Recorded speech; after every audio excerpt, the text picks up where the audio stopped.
One sword stroke was all it took. Whisper quiet, surgical in precision. The tyrant's severed head hit the ground with a wet thump, then rolled along the length of the throne room, leaving a thin trail of oily blood in its wake. His dagger clattered from loosening fingers, his robes folding in on themselves.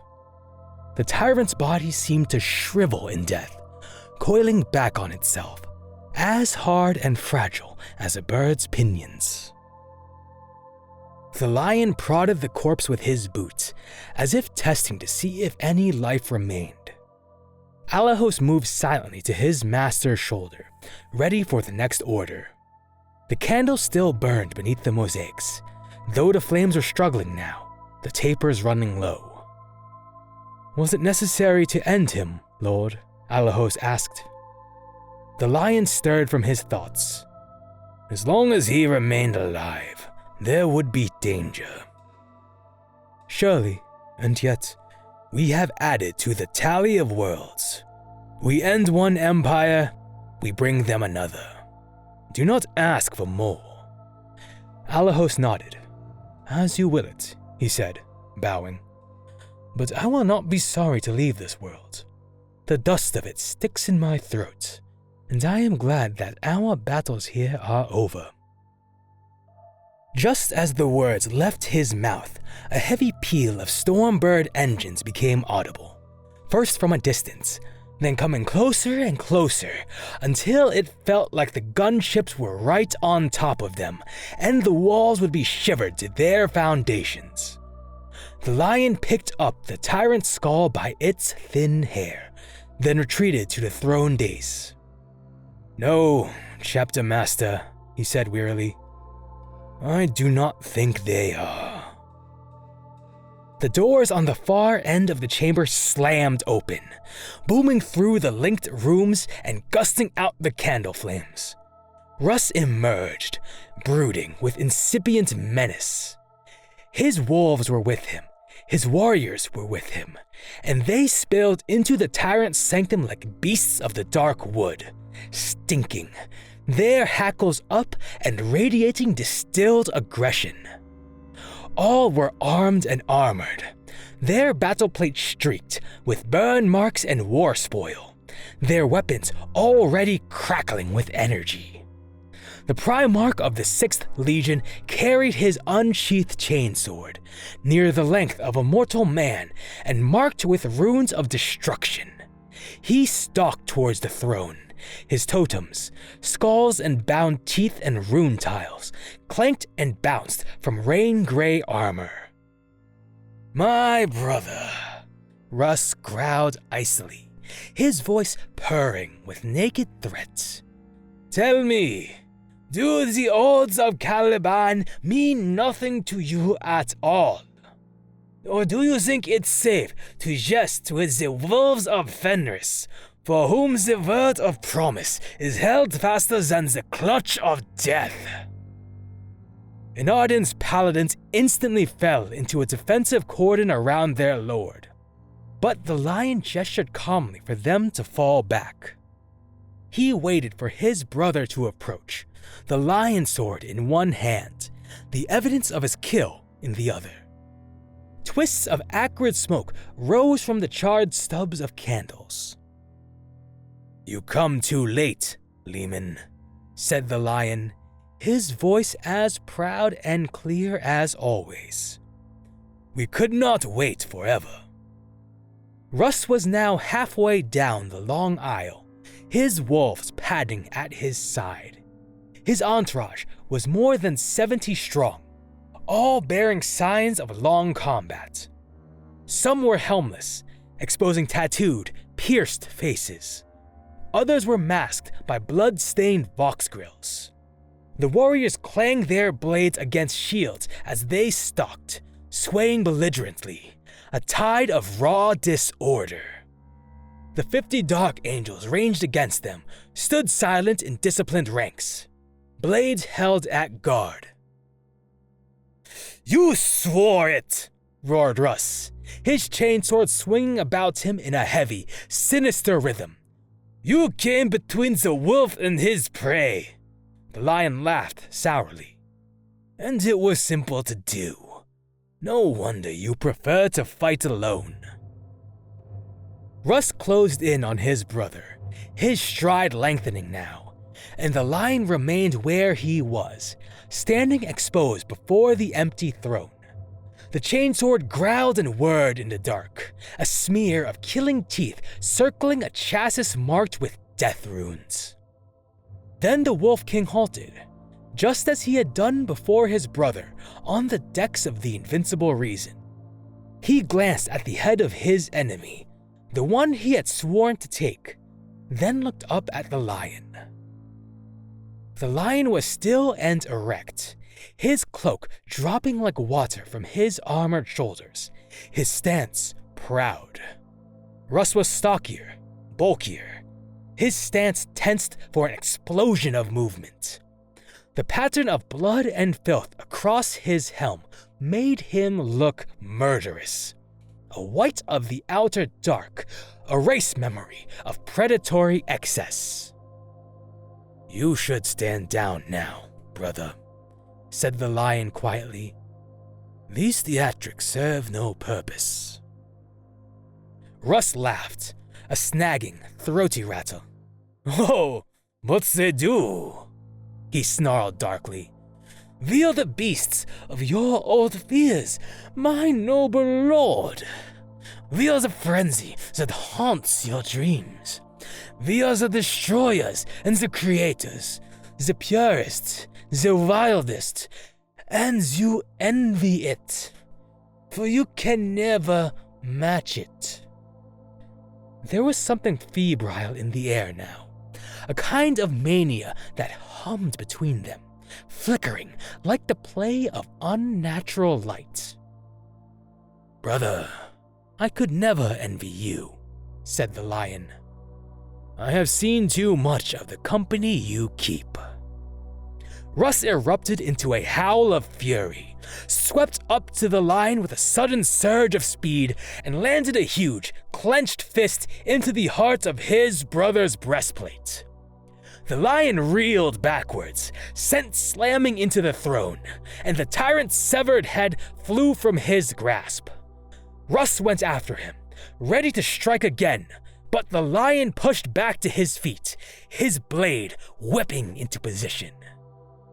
So, this is what you came for, sighed the Lion of Caliban. How disappointing, yet how predictable. By then, Russ's warriors had formed up around their master. Neither side attacked the other, but all stood ready. You have always called me a savage, spat Russ, leaving his chainsword out of guard and keeping his free fist poised. Now you will discover what it truly means. They faced one another, circling warily. Russ's anger was palpable, spilling out of him like heat from a fire, his breath coming in throaty hisses. The lion was colder, more remote, but now equally furious, his dignity dented in front of his warriors. This was not the formal dueling he excelled at. This was a brawl, kicked off by a barbarian, a hothead no better than the dogs he kept. You do not have to play this reputation, brother, the lion said. You can drop the pretense any time you choose. My warriors fight on below, spat Russ. If you had aided them, I would have called you friend for it. Then go to them yourself, said the lion. Do not blame me for doing what you would not. Russ swept back into contact, this time swinging his chainsword across at his brother. The lion met the strike two-handed, driving the blow back with his longsword in a blaze of sparks. For a moment, they tried their strength, pressing the two blades hard, and metal screamed against metal. Krakenmaj's churning teeth ground against the immaculate edge of the lion sword, neither finding the advantage. At the sight of true fighting breaking out, Blackblood's warriors roared encouragement, slamming their blades, generating a wall of noise in support of their liege. The Dark Angels initially made no move, but finally responded, seeing what was unfurling. Led by Narden, soon they were calling out in turn, vying with the wolves to shout the louder, cheering for their liege as if on the tourney field of old Caliban. "You have ever held yourself above the rest of us," spat Russ, driving more power into his locked arms. "Where does it come from? Were you damaged as a child?" The lion pushed back, giving no ground. "I never saw the point of view. That is true. No one could explain it to me either." Then he broke away, falling back. Russ went after him, and they traded heavy swings, their blades clanging together with bone-breaking force. If the Primarchs heard the roar of their retinues, they did not show it. Huge blows landed, propelled with utter commitment, fast and accurate, fueled by the mutual antipathy that had always been there, gestating beneath the veneer of the Great Crusade, and now erupting into open combat. "No, our purpose is evident," said Russ, pressing furiously, driving his brother beyond the throne and back down the long hall beyond. "You see it before you now, and you long to be its equal." "All I see is delusion, brother. So much energy, so poorly directed." Russ was the stronger of the two by a fraction, powering Kraken Maw with the greater heft and momentum. But the lion had the superior dexterity, angling his parries and thrust to catch Russ off balance. They hacked and drew at one another, circling, feinting, slicing through cloak and pelt, smashing the trophies from their armor. The impact of every strike echoed out through the throne room, fast and hard, gaining in speed and commitment. The cries of encouragement reached a crescendo, resounding down the long throne room, swelling into every alcove. All legionnaires present were seasoned fighters, used to the continual test of the practice cage and dueling pit. Yet none had ever witnessed their master stretched to the fullest. Russ and the Lion had been created by the Emperor, schooled in every stratagem known to the Imperium, made as strong and as fast and as guileful as physics and biology would allow. When they moved to strike, it was godlike, blurred by speed, locked into perfect precision, weighted to cause apocalyptic levels of damage. Finally, they broke apart, both breathing heavy, both carrying deep rents in their armor. Russ started to laugh, though it was a dark, acid sound. "Too much for you yet, my noble lord," he taunted. "You can count the worlds you conquer, but you've never fought like this." "No, it was never a game to me." "Nor I." The lion snorted. "You treat all as a game. That is why they sent for me. Malcador cannot trust you. No one can trust you. Your legion is a rabble that would brawl among themselves if you were not there to smack their heads together." "If only they were more like yours," said Russ mockingly. "Yes," replied the lion, exasperated. "Yes. Is that so hard to imagine?" Russ loosened his arms, letting Kraken Maw swing lazily before him. "I know why you do this. I know why you conquer, world after world, driving your sons after every campaign Malcador finds for you. But our father won't do it, brother. He won't choose a favorite. And if he did, it wouldn't be you. It would be Sanguinius or Rogel, or Horus. So you're wasting yourself trying to be noticed. It doesn't work like that. The lion let slip a scornful laugh. Not all of us are so without friends in the palace, Leman. And you have no idea who our father favors. Maybe so, said Russ, advancing again, his chain sword revving. But he is not here now, is he? Just you, me, and the Kraken's teeth. An ugly blade, said the lion, glancing at it warily. Much like its master.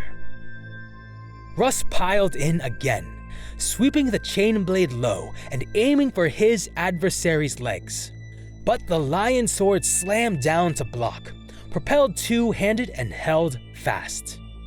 Russ heaved upwards, aiming to overbalance the lion, and they both staggered further down the hall, pursued by their cheering entourages. Then the lion struck, hauling his blade around crossways, only to drive it up at the last minute. Russ's counterstrike came in too high, and Kraken Maw was wrenched, spitting, from his grasp.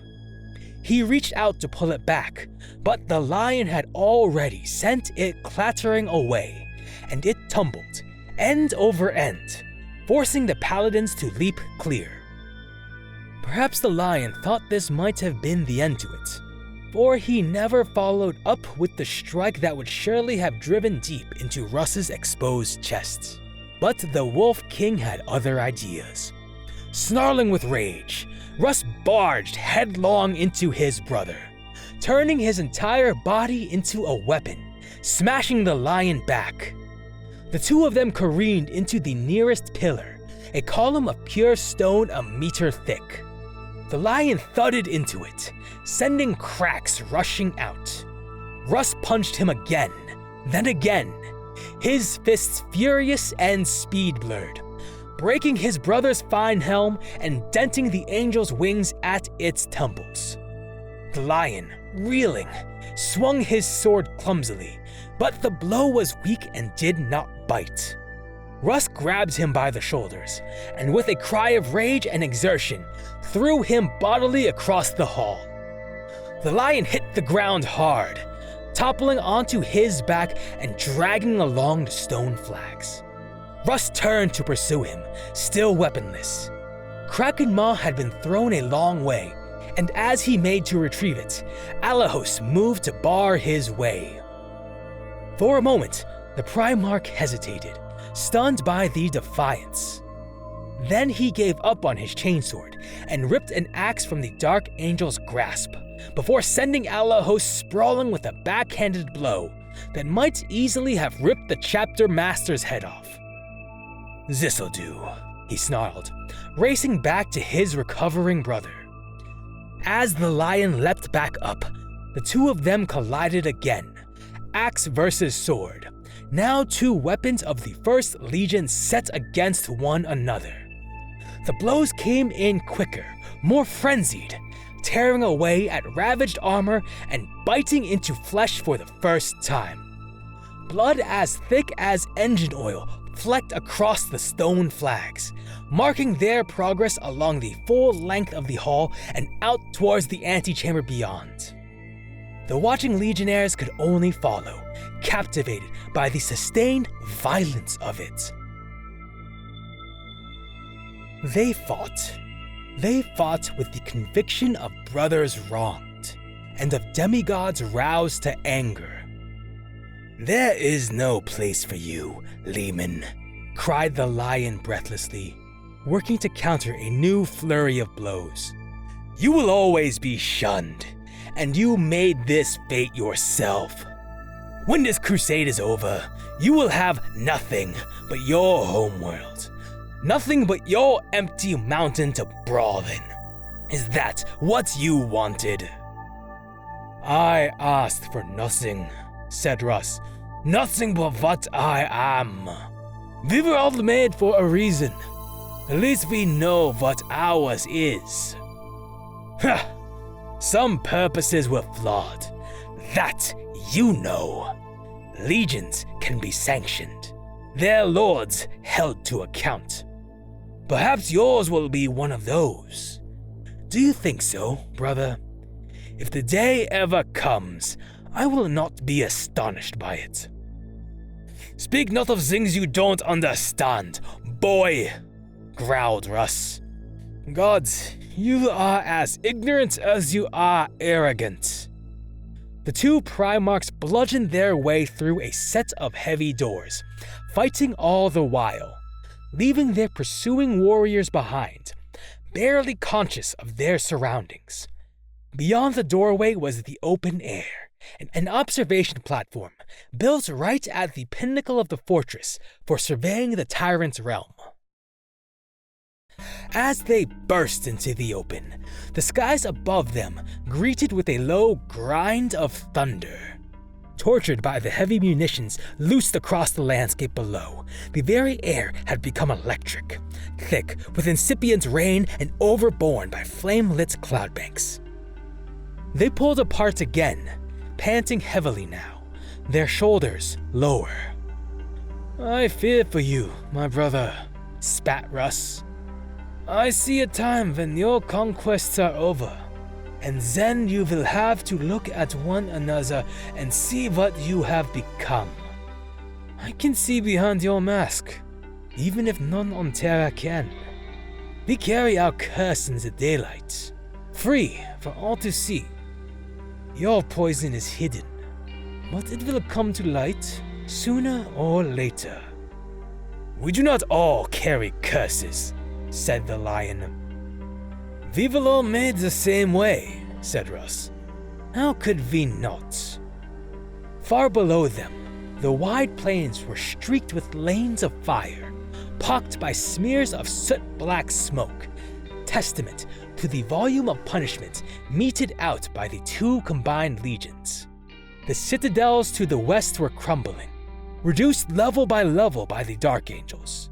The industrial sprawl to the north was rocked by an endless chain reaction of detonations, immolating whole plateaus of manufactura in a raging inferno of neon fulguration. Below them, sweeping down over the precipitous edges of the platform, the Crimson Fortress itself was being purged with fire and fury. The wolves, visiting dire retribution for their earlier trials. The wind shrieked around them, snagged by tendrils of flame. Lightning lanced down alongside the southern horizon, ushering in a deluge that nature seemed to have summoned to cool the furnace ignited across Dulan. We are the first of the Imperium, snarled the lion, whirling into action again, powering across the platform's width and slamming his blade into the axe's block. We have nothing to hide. So they fought again, on and on, neither relenting, neither holding back. The lion's skin ran with mingled sweat and blood under his armor, his arms growing heavier with every sweep of his blade. Russ was suffering too, limping from a deep cut to his right leg, the engine of his fury guttering as even his superhuman body felt the pain of cumulative damage. The blows became wilder, more vicious, flying in with abandon. Their energy reserves bled away, but hyperadrenaline kicked in, flooding their secondary hearts, staining every muscle and wrenching just a little more power, a little more effort. Russ swung a heavy punch, missing the lion's helm by a finger's breadth and driving deep into the wall beyond. The masonry shattered, the block imploding under the pile driver impact. The lion went to seize his enemy, to swing him round into the wall. The two of them, locked close now, crashed into the rockcrete, sending whole sections sliding over the edge. Thunder cracked again overhead, and the rain came at last, seething through the fervid atmosphere and bouncing from every surface. The two Primarchs battled on, demolishing more of the parapets and hurling debris out over the drop. Heedless of the danger, they were now utterly consumed, fighting like creatures possessed, driven no longer by any half-remembered grievance, but by the purity of the struggle, the need to prevail, the warrior instinct in its most complete and prideful form. They drove at one another blindly, grappling onto the edge, their weapons locked together. The lion tried to pull back, tried to force his opponent down onto the parapet floor. He grappled with the blackened wolf pelt, seizing it and ripping it clear from his brother's back. The rune totem scattered, cut from their twine, and bounced over the stonework. Russ shrugged off the attempted hold, crouched down, spread his arms, and pushed forward, catching the lion in the midriff and propelling them both across the broken parapet's lip. The two of them teetered on the edge for a heartbeat, still lashing out at one another. Sword and axe clashed again, steel grinding against steel. The lion fighting to hold position, Russ fighting to break it. With a final shove of locked arms, their combined center of gravity tipped over, and their footing gave out in a shower of broken stone. They plummeted, hurtling down the flanks of the fortress as the rain lanced down with them.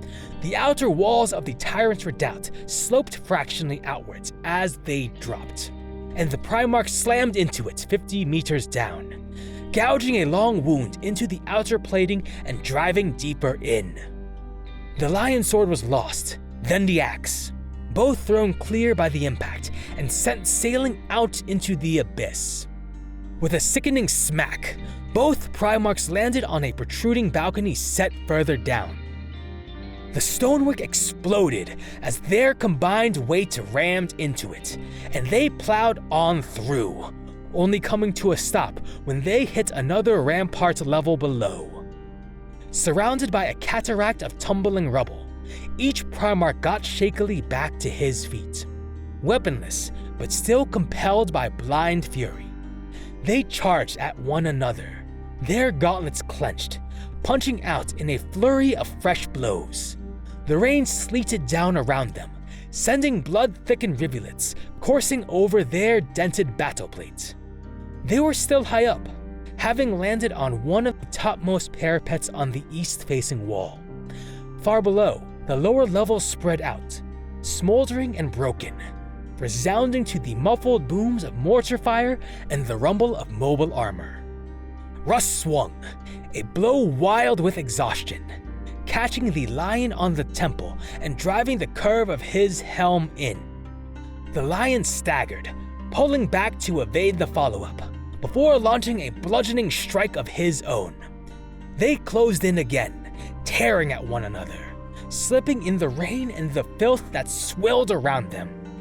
Every impact was incredible, propelled by the servos in their power armor, by their gen-enhanced muscles, and their mutual and implacable anger. Russ finally gained purchase and struck out, sending a crack snaking down the length of the lion's already damaged helm. That seemed to trigger some fresh surge of rage in the Lord of Angels, and he hurled Russ aside, flinging him across the parapet's length.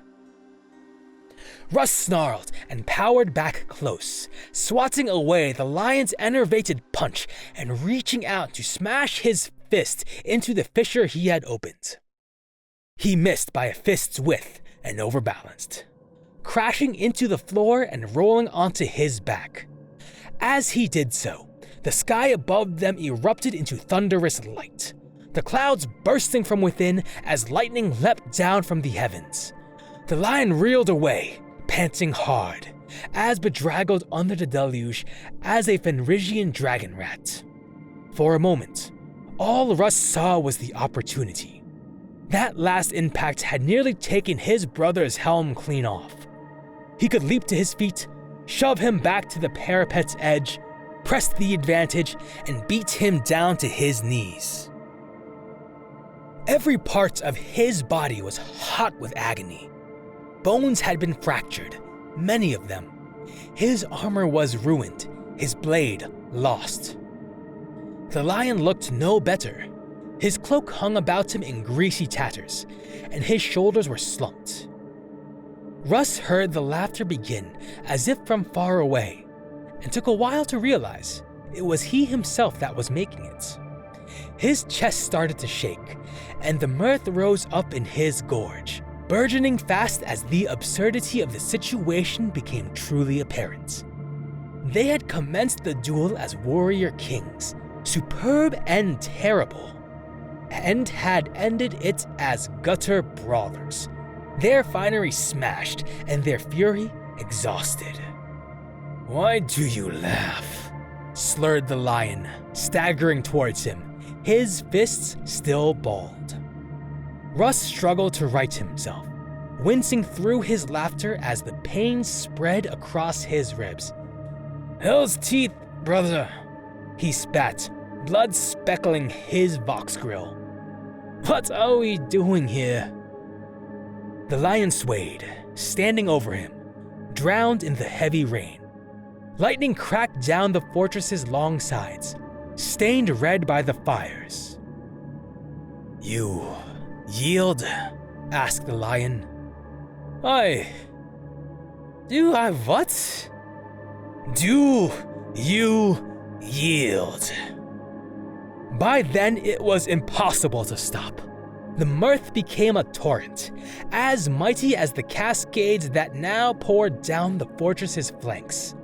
He tried to speak, to blurt out something that would end the whole ludicrous episode, but nothing came. The lion thought that this was some kind of honor duel. They had pummeled one another to the edge of consciousness, demolished half of the tyrant's palace in their fury, and still the Lord of Angels was demanding satisfaction. It was madness. Russ roared his laughter out, throwing his head back against the streaming walls. He forgot it all: the hunt, the crusade, the sickness in his legion's soul, the politics of the fraternity of Primarchs, the destiny of his species, and rocked in uncontrollable, puerile glee. So he never saw the blow that finally ended it all. He never tensed for it, never put up a warding arm, and never even watched for the lion limping across to him, pulling his bloodied fist back and launching the punch that would crack open his skull and knock him as cold as the tombs of Caliban.